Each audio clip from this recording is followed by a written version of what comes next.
Hello friends, today we can see there's a brutal selling pressure in the Indian market. Okay, and the reason for this panic selling is the US tariff. तर USनी tariff announce केलं आणि त्याच्या counter म्हणून इतर countries ही tariff announce केलेलं आहे. तर या टॅरिफ वॉरमुळे होतो काय ते समजून घेऊयात. ज्यावेळेस समजा USनी चायनावर टॅरिफ इम्पोज केलेला आहे म्हणजे ओव्हरऑल 54%, तो होईल का याच्यामुळे दोन लेवलवर परिणाम होईल. एक यूएसवर कसा परिणाम होणार आहे, ज्या वस्तू US कन्झ्युमर 100 रुपयाला विकत घेत होते चायनीज प्रोडक्ट, त्या वस्तू त्यांना 150 रुपये मोजावे लागतील घेण्यासाठी. त्यामुळे इन्फ्लेशन वाढणार आणि इन्फ्लेशन वाढलं की इकॉनॉमी ओव्हरऑलवर इम्पॅक्ट येतो. तर आता USनी फक्त चायनावर टॅरिफ लावलेला आहे का? नाही, त्यांनी सगळ्या ओव्हरऑल प्रत्येक कंट्रीवर मिनिमम 10% लावलेला आहे.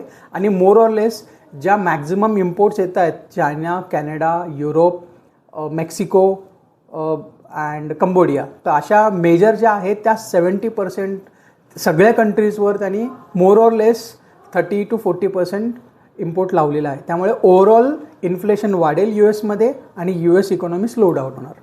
हा झाला पार्ट ए. पार्ट बी, ज्या कंट्रीज एक्सपोर्ट करत आहेत US त्याच्यावर कसा परिणाम होणार आहे, त्यांचे एक्सपोर्ट्स हे कमी होणार. कशामुळे कमी होणार की त्यांच्या किमती ॲटोमॅटिकली 50% वाढणार, सेल्स कमी होणार, मग त्या कंट्रीजचा इकॉनॉमी GDP ग्रोथ कमी होणार. त्यामुळे US आणि ज्या कंट्री USला एक्सपोर्ट करत आहेत त्या सगळ्या कंट्रीवर याचा परिणाम होणार. आता हे समजून घेऊयात, टॅरिफचा परिणाम सगळ्यात जास्त त्या कंट्रींवर होणार ज्या कंट्रीज मॅक्सिमम एक्सपोर्ट USला करतात. तर आज जे इंडियन मार्केटमध्ये पॅनिक सेलिंग झालेला आहे तो इतका खरंच पॅनिक होण्यासारखा आहे का ते पाहूयात. फर्स्ट, इंडियाचा एक्सपोर्ट टू USला ओव्हरऑल जो एक्सपोर्ट होतो त्याचा इंडियाचा शेअर आहे हार्डली 2 to 3%. त्यामुळे आपल्या कंपनीजवर इतका जास्त परिणाम होणार नाही. Point number 1.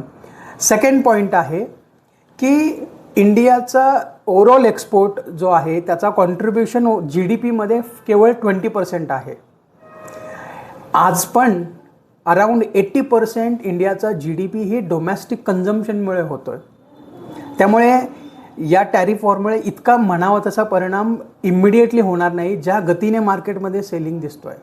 निश्चितच ज्यावेळेस चायना, US अशा दोन मेजर कंट्रीज इकॉनॉमी स्लो होणार, ग्लोबल ग्रोथ पण स्लो होणार आणि इंडियावर पण त्याचा परिणाम होणार, पण इतका नाही जितका आज पॅनिक सेल होतो आहे. दुसरी महत्त्वाची गोष्ट काय आहे की टॅरिफ हे US ॲडमिनिस्ट्रेशननी 2 एप्रिलला डिक्लेअर केलं, पण त्याची इम्प्लिमेंटेशन होणार आहे 9 एप्रिलपासून.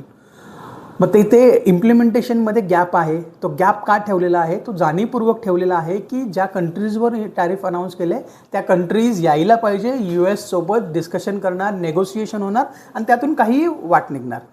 मार्केट कधीही 6 महिने ॲडव्हान्समध्ये बिहेव करतो. आज न्यूज आला, आज लगेच टॅरिफ इम्प्लिमेंट नाही होत, तरीही मार्केटमध्ये त्याच्या कारणांमुळे हेवी सेलिंग झालेलं आहे. त्यामुळे मधल्या काळात काहीतरी मार्ग निघेल आणि हे सिच्युएशन इम्प्रूव्ह होणार. पण आज तो पॅनिक सेलिंग आपल्याला एक बाईंग अपॉर्च्युनिटी देत आहे. तर ह्या टॅरिफचा एक बाजू झाला. नाणीची दुसरी बाजू आपण पाहूयात. याच्यातून पॉझिटिव्ह काय आहे तो समजून घेऊयात. खरंच काही आहे का? तर definitely there are certain things that one should consider. Tariff सगळ्या कंट्रीवर लावलेला आहे. जर स्पेसिफिकली इंडियाचा जर आपण विचार केला तर इंडियावर जो टॅरिफ लावलेला आहे, आपला मेजर एक्सपोर्ट इंडियाकडून होतो आहे टेक्स्टाईल, फार्मास्युटिकल्स आणि इलेक्ट्रॉनिक्स गुड्स, अशा ज्या आपण एक्सपोर्ट करतो त्या गोष्टींसाठी आपल्याला tough competition Bangladesh, Vietnam, Philippines, China या कंट्रीजकडून कॉम्पिटिशन होता. आता जर आपण कम्पेअर केलं, इंडियावर 26% टॅरिफ लावलेला आहे आणि या कंट्रीज ज्या आपल्याशी कॉम्पीट करत आहेत त्यांना 30 ते 50% टॅरिफ लावलेला आहे. त्यामुळे ॲटोमॅटिकली आपली वस्तू US स्वस्तच होणार आहे आणि याचा जर आपण लॉंग टर्म विचार केला, एक्सपोर्ट आपले कदाचित वाढतीलही. राईट. अजून महत्त्वाची गोष्ट आहे की इंडिया आणि USA ऑलरेडी फ्री ट्रेड ॲग्रीमेंटवर डिस्कशन चालू आहे आणि इंडिकेशन्स असे आहेत की मे किंवा जून मध्यापर्यंत आपल्याला पॉझिटिव्ह न्यूज ऐकण्यात येईल की ट्रेड ॲग्रीमेंट झालेला आहे. त्या एकदा का ट्रेड ॲग्रीमेंट US सोबत झालं FTA तर आपल्याला हे टॅरिफची काळजी करायची गरज नाही आहे.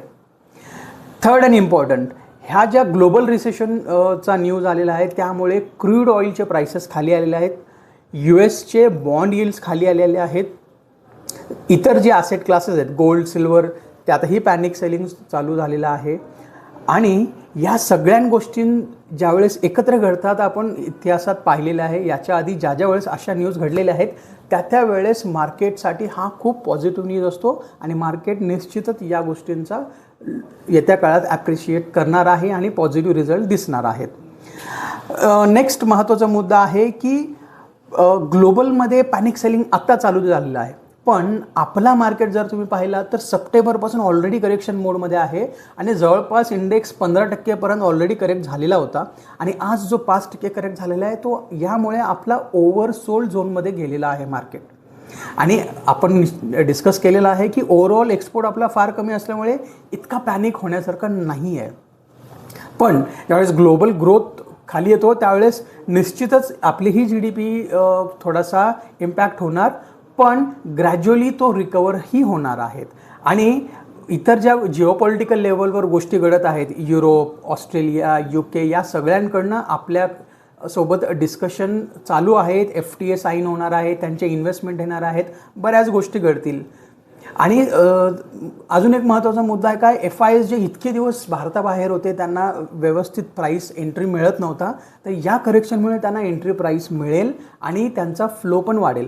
आणि ज्या वेळेस डॉलर इंडेक्स खाली येतो त्यावेळेस आपण पाहिलेलं आहे की US मधनं पैसा एमर्जिंग इकॉनॉमीमध्ये येतो आणि एमर्जिंग इकॉनॉमीमध्ये जर पाहिलं आपल्याकडे मार्केट ऑलरेडी बराच करेक्ट झाल्यामुळे त्यातलं मेजर चंक आपल्या कंट्रीमध्ये FIचा पैसा येणार.